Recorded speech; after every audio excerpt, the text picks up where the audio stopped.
Janata party కార్యకర్తల నాయకులను చంపాలని కుట్రలో,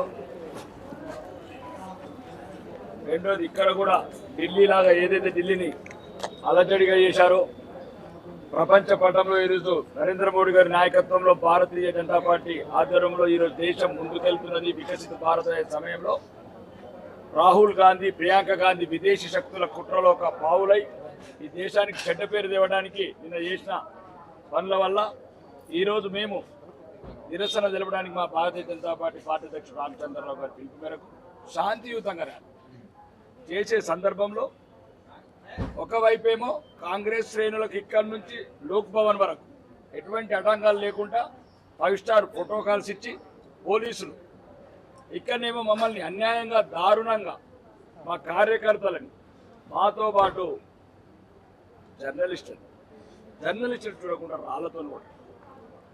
కాబట్టి ఇది తీవ్రంగా ఖండిస్తున్నాము. మీడియా మీద ఇట్లా దాడిని ఈ రకంగా దాంట్లో కూడా కొంత చట్టసభ సభ్యులు కూడా వచ్చారు. దీన్ని బట్టి అర్థం చేసుకోవాలి రాష్ట్రంలో ఉన్న మీడియా ఈ కాంగ్రెస్ గుండాలు నాయకుల రూపంలో ఎట్లుంటారు. వీళ్ళు నాయకులు గారు గుండాలు రౌడీలు దొంగలేలుతున్న రాష్ట్రం కాబట్టి ఇట్లాంటి చర్యలు జరుగుతున్నాయి. ఇప్పుడు ఏదైతే ప్రవీణ్ అనే ఒక జర్నలిస్టుకు గాయం తీవ్రంగా అయింది. ప్రవీణ్తో పాటు సుమారు 5 భారతీయ జనతా పార్టీ కార్యకర్తలు కూడా వాళ్ళ తలలు పగలగొట్టారు. భారతీయ జనతా పార్టీ సామాన్య కార్యకర్తలను కూడా ఆ రాళ్లతో 4-5 గాయాల పాలైపోయింది.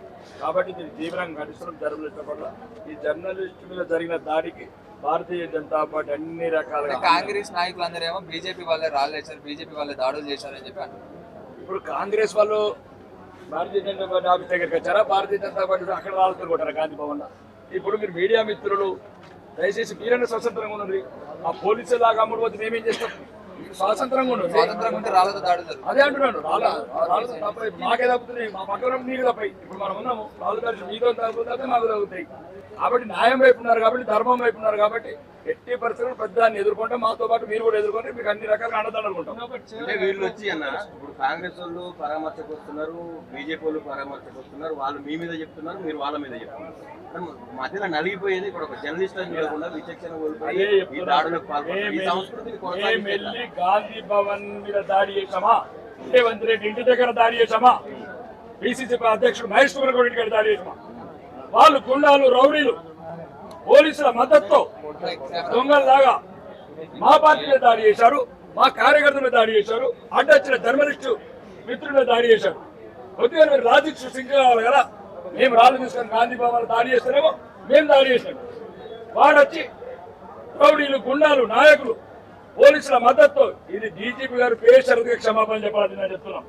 ఇక ముందు ఇట్లాంటి చర్యలు జరిగితే రాబోయే ప్రభుత్వంలో ఎవరిని బదిలేదు, ప్రతి ఒక్కరిని లెక్క బట్టి చూసుకుని తర్వాత చర్య తీసుకున్నాం.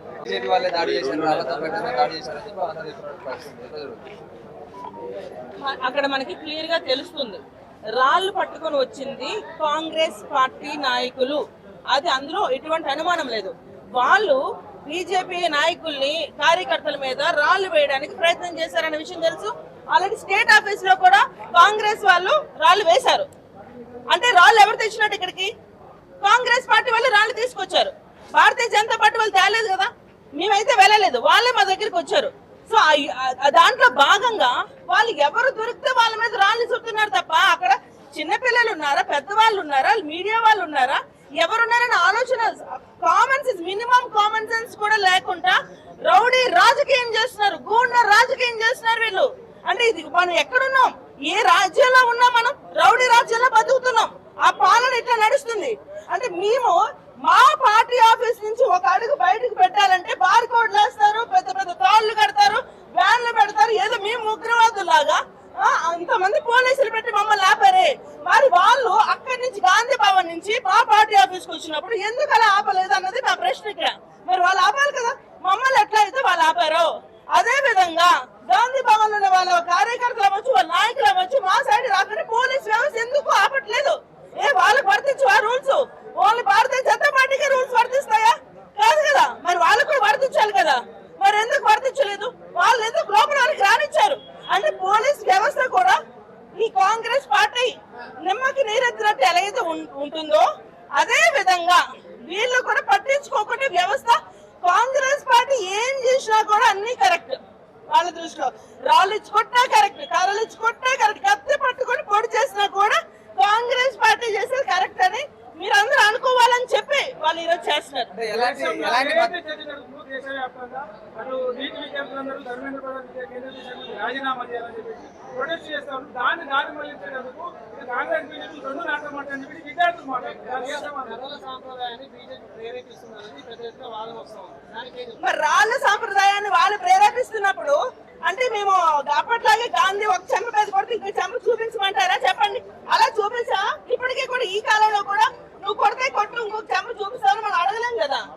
ఇప్పుడు అక్కడ ఏదైతే ఇప్పుడు జరిగిందో ఢిల్లీలో జితేంద్ర సింగ్ గారిని రిజైన్ చేయమని అడిగారు. దేనికి అడగాలి? నీటి అదే ధర్మేంద్ర సింగ్ గారిని ప్రధాని రాజీనామా చేయమని అడిగారు. దేనికి అడగాలి? ఇప్పుడు చర్చలకి నీటికి సంబంధించిన విద్యార్థులకు సంబంధించిన చర్చలకి మేము సిద్ధంగా ఉన్నాము అన్న విషయం మేము చెప్పాక కూడా దేనికి వీళ్ళు మోడీ గారి ఇంటి మన ప్రధాని మోడీ గారి ఇంటి ముందుకి రాహుల్ గాంధీ వెళ్ళి ఎందుకు ధర్నా చేయాల్సిన అవసరం ఎందుకు వచ్చింది? అంటే మేము ఒప్పుకోలేదా చర్చలకి? ఒప్పుకున్నాం కదా. ఆయన కూడా మా ఆపోజిషన్ లో ఉన్నప్పుడు, మా ఆపోజిషన్ లీడర్ అయినప్పుడు ఆయనకు ఆ హోదా ఇచ్చినప్పుడు మాట్లాడొచ్చు కదా, చర్చలు కొనసాగించవచ్చు కదా. అంటే మేము చర్చలకు రావేమో అనుకొని ఒక మాట మాట్లాడారు. ఇప్పుడు చర్చలకు మేము అంగీకారం తెలియజేసిన తర్వాత ఈ రోజు వాళ్ళు మాట్లాడేదంటే పాకిస్తాన్ వాళ్ళు అడిగే డిమాండ్స్ మాట్లాడుతున్నారు.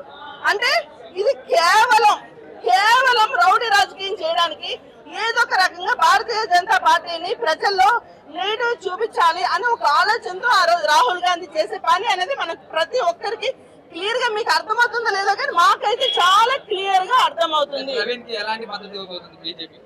ప్రవీణ్ ఖచ్చితంగా మేము ఇది చాలా బాధాకరమైన విషయం. మేము నా బ్రదర్ లాంటి వాడు ప్రవీణ్. యాక్చువల్ గా మాకు మంచిగా సపోర్ట్, మేము ఏ ధర్నాలు చేసినా కూడా తను ముందుండి, ఈవెన్ తననే కదా అందరు మీడియా సోదరులందరూ కూడా మాకు ముందుండి మాకు సపోర్ట్ చేశారు. ఆ విషయంలో మాకు ఎటువంటి అనుమానం లేదు.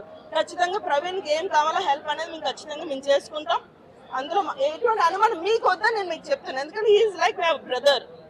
సో ఇప్పుడు ఎందుకంటే మేము ధర్నా చేసాం, తను షూట్ చేయడానికి వచ్చాడు. మా షూట్ చేస్తున్నప్పుడు అనుకోకుండా ఇట్లాంటి జరిగినప్పుడు ఖచ్చితంగా మేము బాధ్యత తీసుకుంటాం తప్ప కానీ కాంగ్రెస్ వాళ్ళలాగా మేము వెన్న తిరిగి పరిగెట్టే రకం కాదు. కానీ ఇది కరెక్ట్ కాదు. రౌడీ రాజకీయం ఇకనైనా ఆపాలి, ఇకనైనా ఆగాలి. ఎందుకంటే అంతకుముందు ఇట్లాంటి రౌడీ రాజకీయం అనేది లేదు. కానీ ఇప్పుడు ఈ కాంగ్రెస్ పాలన వచ్చిన దగ్గర నుంచి ప్రతి చోట నిరుద్యోగులు అట్లానే హింస పెట్టారు, మహిళలు అట్లానే హింస పెట్టారు, ఆఖరికి జర్నలిస్ట్ మీద కూడా అట్లానే హింస పెడుతున్నారు. ప్రతి ఒక్కరిని కూడా వీళ్ళు హింసించే పాలనే నడుస్తుంది. కాబట్టి దయచేసి మీ మీడియా వారు కూడా కాస్త ఆలోచన చేసుకోవాలి.